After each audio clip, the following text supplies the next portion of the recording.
America is a fascist state right now today. And, its fangs keep growing longer.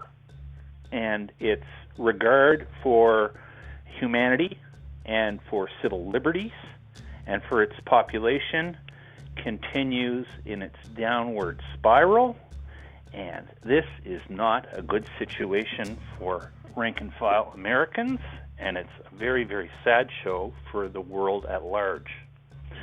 And, it bothers me to have to say it. And, I have a lot of good friends who are Americans, and I don't like being seen as or even sounding like an America basher because, you know what? I grew up as a card-carrying conservative in my own country, and I was a Reagan follower, and I considered myself part of like the Reagan Revolution. And I had the utmost respect for Ronald Reagan and the American system and for capitalism and for free markets.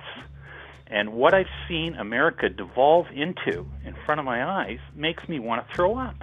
I know. And it's upsetting. Oh, it's terribly upsetting. You know what?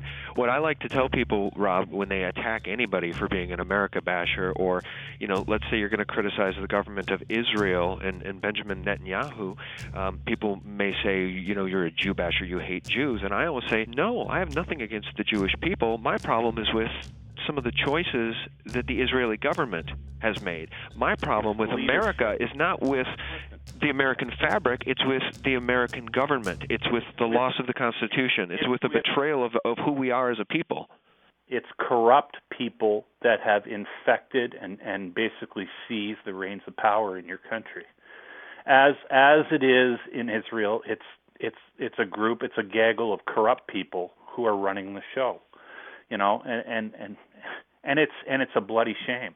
And, America and Americans are not welcome the way they used to be in many places around the world today. They're not viewed the same way they used to be. Americans who travel, many of whom I know that travel a lot, are well aware of it.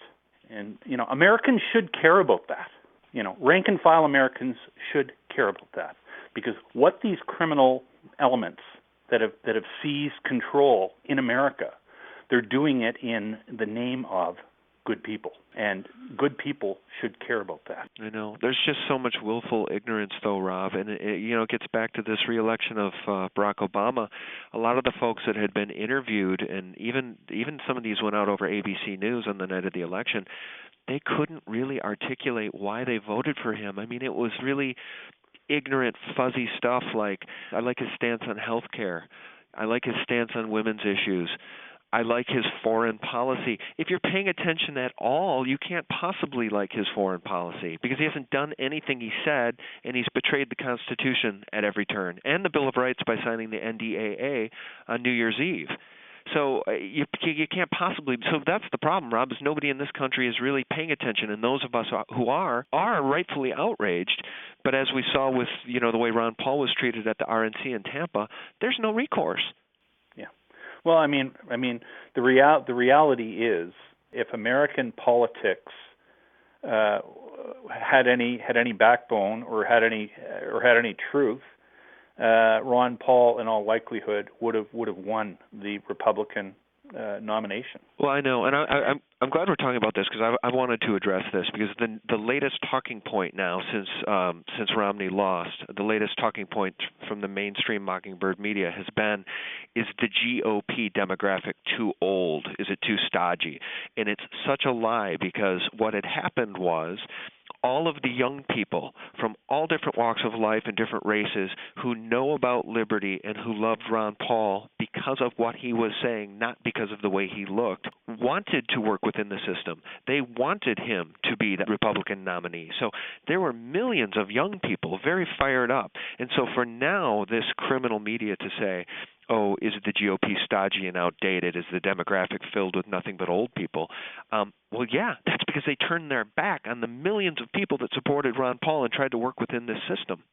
Exactly. They deep-sixed him, and the people that embraced his message were basically shat on. That's what happened. That is what happened in reality. So isn't that a great way to drive support for your party away? Well, I mean, and that's just it. They could have done. They could have even acted semi-morally, and they could have acted with some minor form of decency and embraced those people, even if it was to just pacify them. They could have offered Ron Paul the vice presidency, and then Romney would be in office today. Because those people, even though they wanted Ron Paul in office, not Romney, I tell you, I really firmly believe that had he been the vice presidential nomination, a lot of us would have been like, the tide is turning a little bit. But they turned their back on him, and by doing so, they turned their back on liberty, the Constitution, and the Bill of Rights. That's what they did.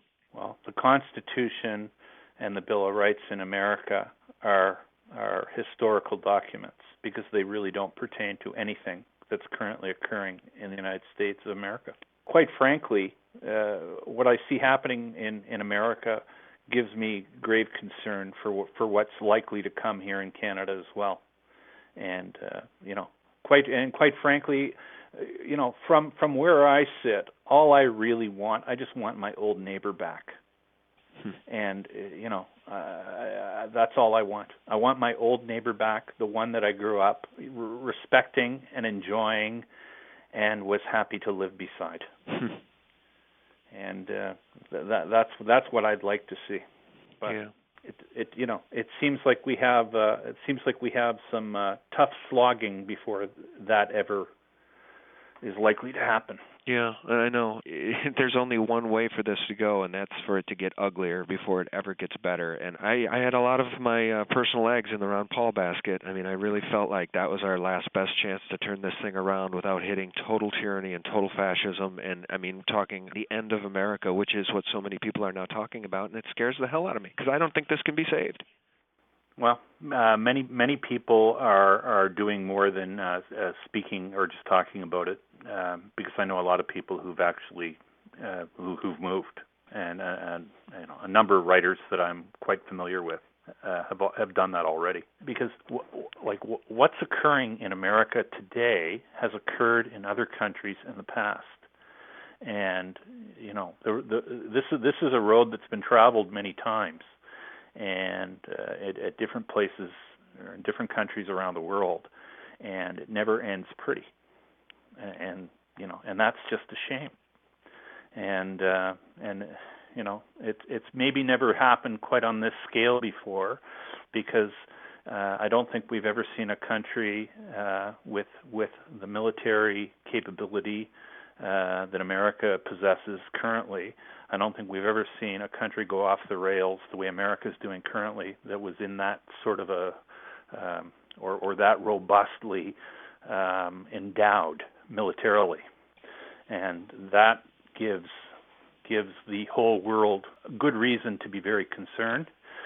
And you see, the other thing that connects the rest of the world to what's going on in America in a way that virtually any other country wouldn't, is that America still possesses is the world's reserve currency.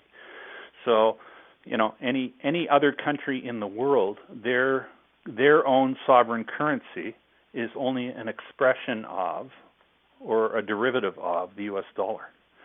So everybody has a hand. Everybody has an interest. Everybody has the right to be interested in and concerned about what goes on in America. And when monetary authorities in America are acting in a manner which is unbecoming of being the world's reserve currency, the whole world has a right to express their indignation and their concern and their upset, because along with having the world's reserve currency be your currency, there's de facto obligations. And if people don't understand that, it's like when you're a parent, you have obligations to your children, to your family, And when you're, in the same sort of way, when you are the world's reserve currency, you are supposed to be the exemplar in matters relating to the currency and to the probity of the capital markets, which make up or are constituted of your currency, and the stewardship that's been shown by Americans on Wall Street with the fiascos that we've seen, from Bear Stearns to Fannie to Freddie to AIG to Lehman Brothers to MF Global, and the rife fraud that has occurred. This is not in any manner, shape, or form what anybody would expect from the entity that's supposed to be the exemplar of financial stewardship. It's so off the rails. It's so backwards. It's so corrupt, and it's so broken.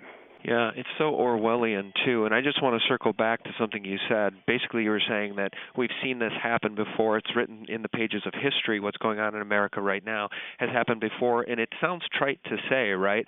Those who don't understand history are condemned to repeat it. We've heard it time and time again. But, Rob, that's exactly what's happening in this country, because most of the folks that voted the other day can't name the three branches of government. I mean, they are literally brain-dead zombies, and that's the scariest part.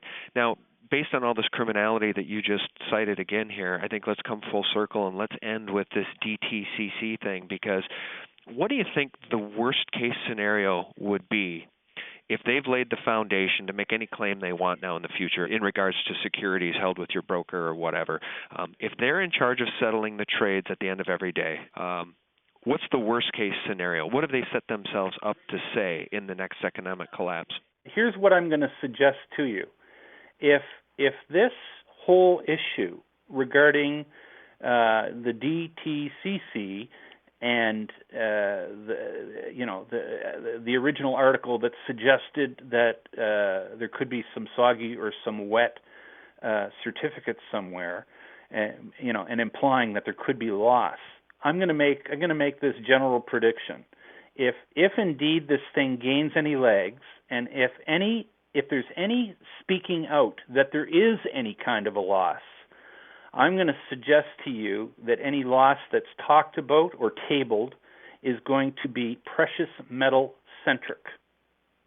And I'm not saying that I hope or wish there to be further reports or actual reports of claims of loss. But what I'm saying is, my feeling is, if this story does grow legs, I think you're going to find out that we're going to find that the equities or the certificates will be somehow related to precious metals, whether it's to a mining company or to a precious metals ETF, or God help us if they tell us that a lot of the Spider shares got lost. I'm just saying, wouldn't that just be something? Wouldn't that just be something if it turned out that way? And wouldn't it be something if it did turn out that way? We'd still have the people who like to label people who point out the outright fraud that's been occurring in our capital markets. They'd still be chirping that the conspiracy theorists are going to have a field day. It's just something, and that's sort of where my head's at on this DTCC thing. And I say that because this whole issue over the Depository Trust Clearing Corporation, it confounds me, but it does remind me of the famous words of Mr. Rahm Emanuel: "Never let a good crisis go to waste."